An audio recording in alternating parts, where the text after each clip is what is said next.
তো আমাদের যে এমসিকিউ গুলো মোটামুটি আমরা যতটুকু পড়েছি, অন এভারেজ দেখা যায় যে দুইটা এমসিকিউ কিন্তু আপনি মোটামুটি 1 নাম্বার সেকশন থেকে যে 67 পর্যন্ত দেখা যায় যে দুইটা এমসিকিউ পর্যন্ত আপনি কমন কিন্তু পেতে পারেন। তো এই জন্য এখানে আমরা যেটা পড়লাম বা পড়তেছি এগুলাতে অবশ্যই অবশ্যই আমাদের একটু যত্ন সহকারে পড়া উচিত। আমাদের আজকের এমসিকিউ সলিউশনটা আমরা দেওয়ার আগে যে কাজটা করি সেটা হচ্ছে যে গত ক্লাসে আমরা যেটা পড়েছি আরেকবার একটু রিভিউ দেওয়ার চেষ্টা করি, এবং আপনাদেরকে যেভাবে আপনারা এটা বারবার রিভিশনটা দিবেন, নিজের আমরা যে হ্যান্ড নোটটা তৈরি করার কথা বলি এইভাবে আপনি তৈরি করে পড়বেন। আর যখন রিভিশন দিবেন হেডিংটা শুধু মনে করবেন, আর ভিতরেরটা যাতে আপনার মনে আসে যে ভিতরে কি ছিল।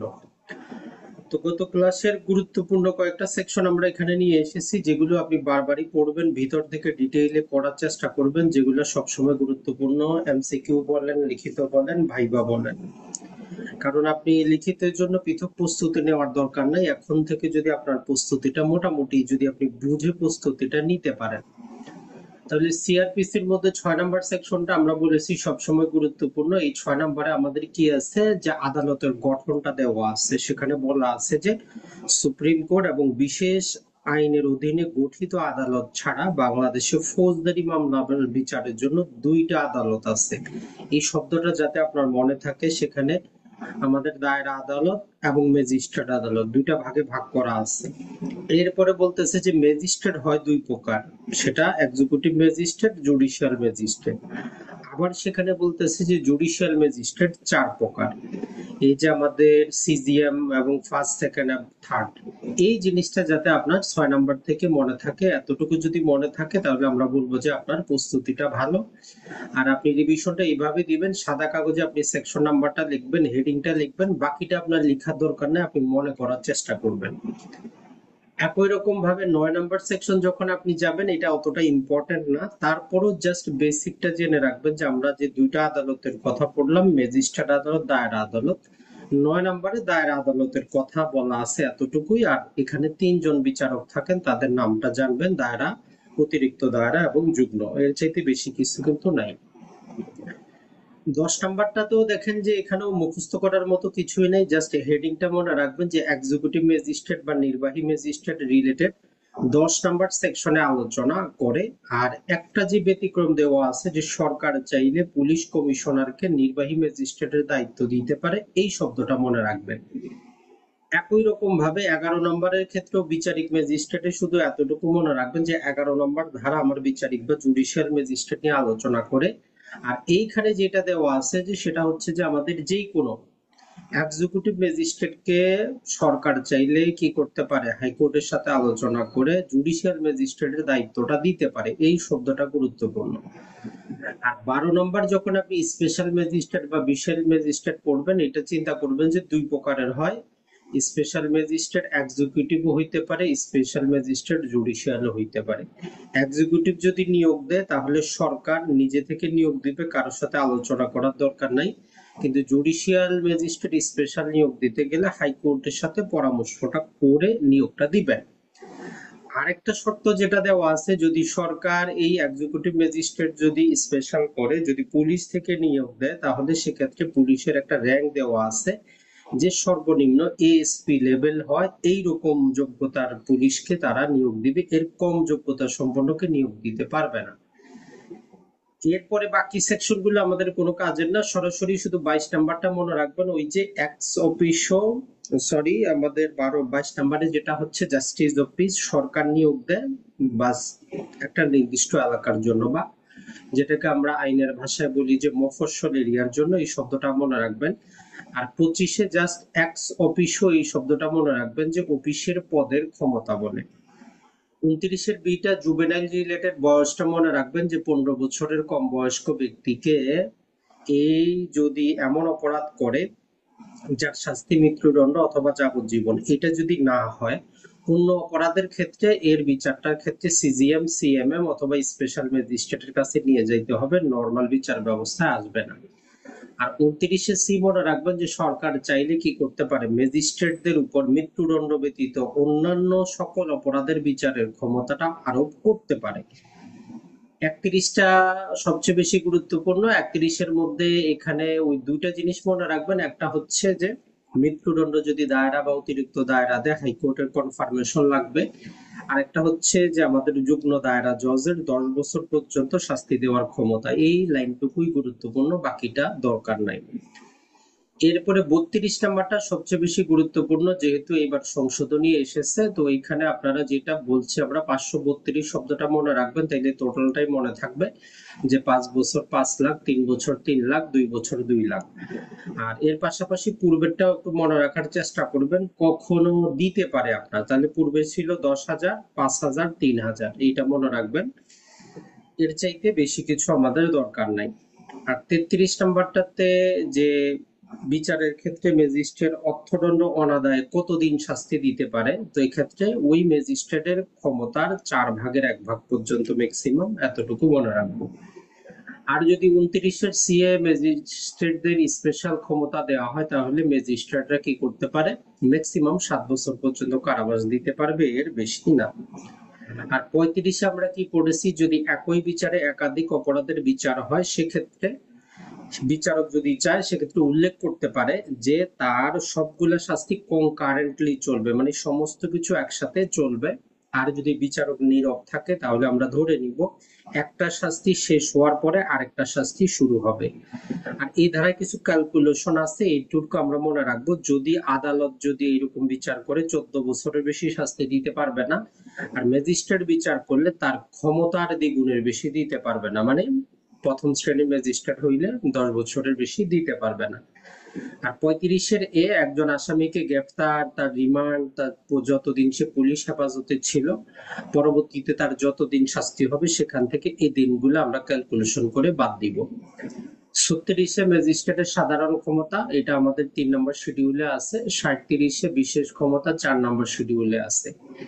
এর মাঝখান দিয়ে যে আমাদের পরবর্তীতে যে 46A থেকে নিয়ে পর্যন্ত, ওইখান থেকে এমসিকিউ আসার মতো কিছুই নাই, ওইটা একটা লিখিত পরীক্ষার প্রশ্ন হইলে হইতে পারে। তারপরে জাস্ট ওই যে 12 ঘন্টা, এই শব্দটা একটু মনে রাখতে পারেন, বাকিটা কোনো কাজের না।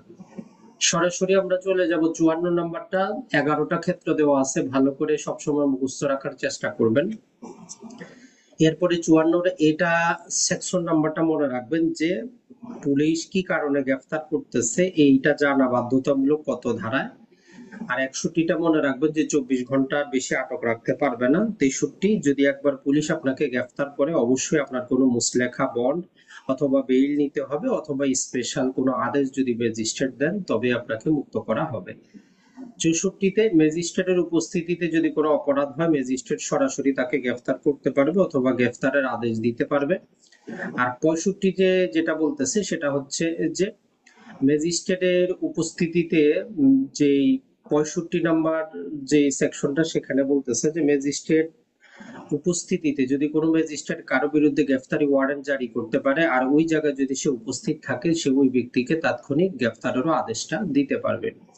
আর সর্বশেষ 67-এর এটা গুরুত্বপূর্ণ, সেটা হচ্ছে যদি গ্রেফতারের যে নিয়ম কানুন আমরা পড়লাম, এগুলা যদি না মানা হয়, তাহলে আদালত কি করতে পারে, ম্যাজিস্ট্রেট ওই পুলিশ অফিসারের বিরুদ্ধে তার ঊর্ধ্বতন কর্মকর্তা বরাবর নালিশ করতে পারে, তার বিরুদ্ধে বিভাগীয় ব্যবস্থা নেওয়ার জন্য। তো আমরা দেখার চেষ্টা করি তাহলে যে 18টা আমাদের এমসিকিউ ছিল, মোটামুটি এগুলা থেকেই দেখি কে কয়টা আমরা অ্যান্সার করতে পারছি, অবশ্যই পারার কথা। তো প্রথমটা ছিল আমাদের যেটা, সেটা হচ্ছে যে জুডিশিয়াল ম্যাজিস্ট্রেট কাদের থেকে নিয়োগ করা হয়। তাহলে 1 নম্বর কোশ্চেন হচ্ছে আমাদের জুডিশিয়াল ম্যাজিস্ট্রেট মানে বিচারিক ম্যাজিস্ট্রেট কাদের থেকে নিয়োগ করা হয়। তো এটা আমরা সবাই জানি, এখানে 4টা অপশন দেওয়া আছে। তো এখানে বিচার বিভাগীয় যে সার্ভিস, বা যেটাকে আমরা সংক্ষেপে জুডিশিয়াল সার্ভিস কমিশন বলি, তো সেখান থেকে নিয়োগ দেওয়া হচ্ছে। তাহলে সি হচ্ছে আমাদের সঠিক অ্যান্সার, যে বিচার বিভাগীয়, বাংলাদেশ বিচার বিভাগীয় সার্ভিস থেকে নিয়োগ দেওয়া হচ্ছে। 2 নম্বর হচ্ছে আমাদের স্পেশাল এক্সিকিউটিভ ম্যাজিস্ট্রেট হিসাবে কাকে নিয়োগ দেওয়া যেতে পারে না, মানে অযোগ্যতাটা বর্ণনা করা হয়েছে। তো এখানে আমাদের সঠিক অ্যান্সার হচ্ছে পুলিশ কর্মকর্তা যদি এএসপির নিচের লেভেলে হয়, তাহলে কি হবে, সে অযোগ্য বলে ঘোষিত হবে। 3 নম্বরে যেটা হচ্ছে যে কোন আদালতের দেওয়া মৃত্যুদণ্ড কার্যকর হওয়ার আগে হাইকোর্ট ডিভিশনের অনুমোদনের প্রয়োজন। তো এটা আমরা অবশ্যই আমাদের মনে থাকার কথা, সেটা হচ্ছে সেশন জজ এবং এডিশনাল সেশন জজ, যেটা আমরা 31 নম্বর সেকশনে পাবো। এরপরে জয়েন্ট সেশন জাজ বা যুগ্ম দায়রা জজের সর্বোচ্চ কত বছর সাজা দেওয়ার ক্ষমতা রাখেন? তো এটা হচ্ছে আমাদের 10 বছর, সঠিক অ্যান্সার। প্রথম শ্রেণীর ম্যাজিস্ট্রেট সর্বোচ্চ কত বছরের কারাদণ্ড দিতে পারেন? তো এটা আমাদের হচ্ছে সি, সর্বোচ্চ 5 বছর। আর 7 বছর কখন পারবে ওইটাও সাথে সাথে মনে রাখবেন, যদি সরকার 29-এর সি এ তাকে স্পেশাল ক্ষমতা দেয়, তাহলে 33-এর এ প্রয়োগ করে সে 7 বছর পর্যন্ত দিতে পারবে। দ্বিতীয় শ্রেণীর ম্যাজিস্ট্রেট কত টাকা পর্যন্ত জরিমানা করতে পারে? তো এটা হচ্ছে আমাদের 3 লাখ টাকা পর্যন্ত। আর পূর্বেরটাও মনে রাখবেন যে সংশোধনীর পূর্বে সে 5,000 টাকা পর্যন্ত দিতে পারতো, দুইটাই পাশাপাশি মনে রাখবেন। এরপরে 7 নম্বরে যদি আমরা দেখি, যদি একজন আসামি একই ট্রায়ালে একাধিক অপরাধে দোষী সাব্যস্ত হয়, তবে মোট শাস্তি সর্বোচ্চ কত বছরের বেশি হবে না? এটা হচ্ছে আমাদের 10 বছরের, সরি 14 বছরের বেশি হবে না। সি নাম্বার হবে আমাদের সঠিক অ্যান্সার, যদি একই ট্রায়ালে একাধিক অপরাধে দোষী সাব্যস্ত হয়। আর এটা আবার পাশাপাশি মনে রাখবেন, এই বিচারটা যদি ম্যাজিস্ট্রেট আদালতে হইতো, তাহলে ম্যাজিস্ট্রেটের সাধারণ ক্ষমতার দ্বিগুণের বেশি হইতো না। 35-এর এ ধারা বলা হয়েছে যে রায় ঘোষণার আগে আসামি যতদিন জেলে ছিলেন তা কি করা হবে? রায়ের সাথে সম্পর্কহীন, শাস্তির সাথে যোগ হবে, শাস্তি থেকে বাদ যাবে। তাহলে সি হচ্ছে আমাদের সঠিক অ্যান্সার, যতদিন পূর্বে জেল খেটেছে ওটা আমরা বাদ দিব। অর্ডিনারি পাওয়ার অফ ম্যাজিস্ট্রেট মানে ম্যাজিস্ট্রেটের সাধারণ ক্ষমতা কোথায় উল্লেখ করা আছে? তো এটা হচ্ছে আমাদের যে 3rd শিডিউলে উল্লেখ করা আছে। টোটাল সিআরপিসির পিছনে আমাদের 5টা শিডিউল আছে, তো তার মধ্যে 1 নাম্বারটা ওমিট করা আছে। 2 নম্বরে আমরা ওই যে 8 প্রকারের কলাম পাই। 3 নম্বরে সাধারণ ক্ষমতা, 4 নম্বরে বিশেষ ক্ষমতা, 5 নম্বরে আমাদের কিছু ফর্ম দেওয়া আছে। 10 নম্বরে যেটা বলতেছে যে সিআরপিসি ধারা 42 অনুযায়ী জনগণ কাকে সহায়তা করতে বাধ্য? এখন এই 42 নাম্বার যেটা, এটা অতটা গুরুত্বপূর্ণ না, তারপরও জাস্ট বেসিক কথা আমরা এতটুকু জানি, পুলিশ হোক ম্যাজিস্ট্রেট হোক, এরা যদি কোনো আসামিকে গ্রেফতার করতে যায়, তো স্থানীয় জনসাধারণের কিন্তু এটা দায়িত্ব পড়ে তাকে সহায়তা করা। তাহলে এখানে আমাদের সঠিক অ্যান্সার হবে জুডিশিয়াল হোক, এক্সিকিউটিভ হোক, যে কোনো ম্যাজিস্ট্রেট বা পুলিশ।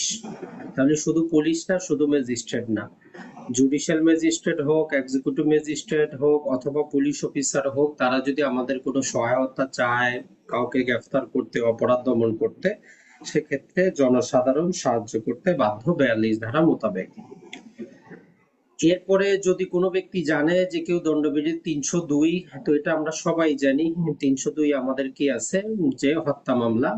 396 হচ্ছে কি ডাকাতি করতে গিয়ে কাউকে হত্যা করা। দুইটা সেকশন খুবই গুরুত্বপূর্ণ, পেনাল কোডে সবসময় গুরুত্বপূর্ণ এই দুটা সেকশন। একটা হচ্ছে কি 302 হচ্ছে আমাদের হত্যা, আর 396 হচ্ছে আমাদের ডাকাতি করতে গিয়ে হত্যা করা। তো এই রকম অপরাধ কেউ করতে যাচ্ছে, মানে কেউ কাউকে হত্যা করতে যাচ্ছে, অথবা কেউ কাউকে কারো বাসায় ডাকাতি করতে যাচ্ছে, তো এই রকম ক্ষেত্রে তাহলে ওই ব্যক্তি কি করবে বা আপনি কি করবেন? তো আইনগতভাবে আমাদের সিআরপিসি বলতেছে যে যদি আপনি জানেন যে 302 অথবা 396 ধারার অপরাধ হতে যাচ্ছে, তাহলে সেক্ষেত্রে একজন সাধারণ ব্যক্তি হিসাবে আপনি দুইটা জায়গার যে কোনো একটা জায়গায় জানাইতে আপনি বাধ্য। যদি আপনি না জানেন তাহলে আপনি অপরাধ করলেন। একটা হচ্ছে যে নিকটস্থ যে কোনো ম্যাজিস্ট্রেট অথবা পুলিশ অফিসারকে আপনি জানাইতে বাধ্য আইনগতভাবে। তাহলে এইটা হচ্ছে আমাদের সঠিক অ্যান্সার, যে নিকটস্থ ম্যাজিস্ট্রেট অথবা পুলিশ অফিসারকে জানাতে হবে। এরপরে চলে আসি আমরা 12 নম্বর, কোন মহিলার দেহ তল্লাশি করার নিয়মটা কি? তো এক্ষেত্রে যে দেখেন, বি এবং সি দুইটাই কিন্তু পাশাপাশি। একটা বলতেছে যে অন্য মহিলা পুলিশ দ্বারা শালীনতার সাথে, অন্য একজন মহিলা দ্বারা শালীনতার সাথে। তো পরীক্ষা কেন্দ্রে এই দুইটার মধ্যেই কিন্তু আপনার কনফিউশনটা লাগবে যে আপনি কোনটা সঠিক অ্যান্সার দিবেন। এখানে আমরা কিন্তু সেকশনটার মধ্যে পড়াইছি যে এখানে পুলিশের কথা নাই, অন্য যে কোনো মহিলা দ্বারা হইতে পারে শালীনতার সঙ্গে, তাহলে সি হবে সঠিক অ্যান্সার। পুলিশই হইতে হবে এমন কোনো কথা না, অন্য যে কোনো মহিলাও হইতে পারে। এরপরে 13 নম্বরে যেটা, সেটা হচ্ছে যে পুলিশ অফিসার যদি কোনো আসামিকে গ্রেফতার করে, যেটা আমরা 61 ধারায় পড়ে এসেছি যে 24 ঘন্টার মধ্যে সে কি করবে, আদালতে হাজির করতে হবে। তাহলে বি হচ্ছে আমাদের সঠিক অ্যান্সার। 14 নাম্বার যেটা 54 ধারা অনুযায়ী পুলিশ কয়টি, যদিও বানান একটু ভুল আছে, কয়টি আসলে কাজে ওয়ারেন্ট ছাড়াই গ্রেফতার করতে পারে বা কতটি ক্ষেত্রে ওয়ারেন্ট ছাড়া গ্রেফতার করতে পারে? তো পূর্বে আমাদের 9টা ছিল, এখন টোটাল আমাদের 11টা ক্ষেত্রে কি করতে পারে একজন পুলিশ অফিসার বিনা ওয়ারেন্টে যে কোনো ব্যক্তিকে গ্রেফতার করতে পারে। এই 11টা অবশ্যই অবশ্যই আমরা মনে রাখার চেষ্টা করব। যাদের পূর্বের 9টা মনে আছে তাদেরকে আমরা বলেছি ওই 9টাই মনে রাখবেন। পাশাপাশি 1 নাম্বারটা শুধু কি হয়েছে, 3টা ভাগ হয়েছে। 1 নম্বরে আগে কি ছিল, অন এভারেজ 3টাই অন্তর্ভুক্ত ছিল। এখন যেটা বলা হচ্ছে যে যদি পুলিশ অফিসারের সামনে কগনিজেবল অফেন্স হয় তাইলে সে গ্রেফতার করবে। আর যদি সে কগনিজেবল অফেন্সের সংবাদ পায়, সন্দেহ হয়, তখন নির্ভর করবে যে এটা শাস্তি কতদিন। যদি 7 বছর বা তার কমে হয় তখন সেখানে আরো 5টা ক্রাইটেরিয়া দেওয়া আছে, এইগুলা সন্তুষ্ট হইতে হবে। আর যদি 7 বছরের বেশি হয় তাইলে তারে গ্রেফতার করতে পারবে। এই 3টা ভাগে ভাগ করা হয়েছে ওই 1 নাম্বারটারেই, ওই জন্য 11টা ক্ষেত্র হয়েছে। এরপরে 15 নম্বরে ধারা 54A অনুযায়ী পুলিশ ওয়ারেন্ট ছাড়া গ্রেফতার করলে কি জানাতে হবে? তো এখন আমাদের এই নতুন ধারা বলতেছে যে যখন পুলিশ অফিসার কাউকে গ্রেফতার করবে অবশ্যই তাকে কি কারণে গ্রেফতার করা হচ্ছে কারণটা জানাইতে পুলিশ বাধ্য। এরপরে ধারা 59 অনুযায়ী কোনো ব্যক্তিগত প্রাইভেট পার্সন কাকে গ্রেফতার করতে পারে? আপনি চাইলে কাকে গ্রেফতার করতে পারবেন, আপনি কাউকে গ্রেফতার করতে পারবেন কিনা? আমরা তো জানি পুলিশ বা ম্যাজিস্ট্রেটকে সহায়তা করতে আপনি বাধ্য। এখন ব্যক্তিগত ক্যাপাসিটিতে যেটা হচ্ছে যে যদি নন বেইলেবল এবং কগনিজেবল অপরাধ বা ঘোষিত অপরাধী হয়, প্রক্লেইম অফেন্ডার হয়, তবেই আপনি গ্রেফতার করতে পারবেন। তাহলে সাধারণ ব্যক্তি হিসাবে প্রতিটা অপরাধীকে আপনি নিজে নিজে গ্রেফতার করতে পারবেন না। কখন পারবেন? যখন ওই অপরাধী একটা কগনিজেবল অফেন্স করেছে এবং সেটা হচ্ছে একটা নন বেইলেবল। যেমন কেউ কাউকে হত্যা করছে, তার মানে এটা কগনিজেবল অফেন্স, নন বেইলেবল অফেন্স। অথবা একজন প্রক্লেইমড অপরাধী যাকে অলরেডি হুলিয়া জারি করা হয়েছে, যার যে পলাতক আসামি, তাকে আপনি গ্রেফতার করতে পারেন। তারপরে আমরা নিয়মটা জানি কি, গ্রেফতারের পরে তৎক্ষণাৎ আপনাকে পুলিশ থানায় অথবা পুলিশের কাছে তাকে হস্তান্তর করতে হবে, তারপরে পুলিশ দেখবে যে কি করা যায়।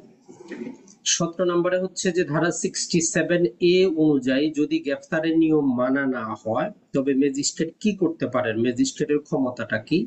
তাহলে সংশ্লিষ্ট অফিসারের বিরুদ্ধে বিভাগীয় ব্যবস্থা নেওয়ার নির্দেশ দিতে পারেন। সর্বশেষ, ম্যাজিস্ট্রেটের উপস্থিতিতে গ্রেফতার করা যায় কত ধারায়? তাহলে এই ক্ষেত্রে আমাদের সেকশন হচ্ছে 64, যে 64 সেকশন অনুযায়ী কি করা যায়, ম্যাজিস্ট্রেটের উপস্থিতিতে যদি কোনো অপরাধ ঘটে ম্যাজিস্ট্রেট নিজেই তাকে গ্রেফতার করতে পারে। তো এই ছিল মোটামুটি আমাদের টোটাল, যদি আমরা বলি 18টা এমসিকিউ। তো কার কয়টা হয়েছে যদি জানান তাহলে ভালো হয়, না হলে আমরা পরবর্তী অংশ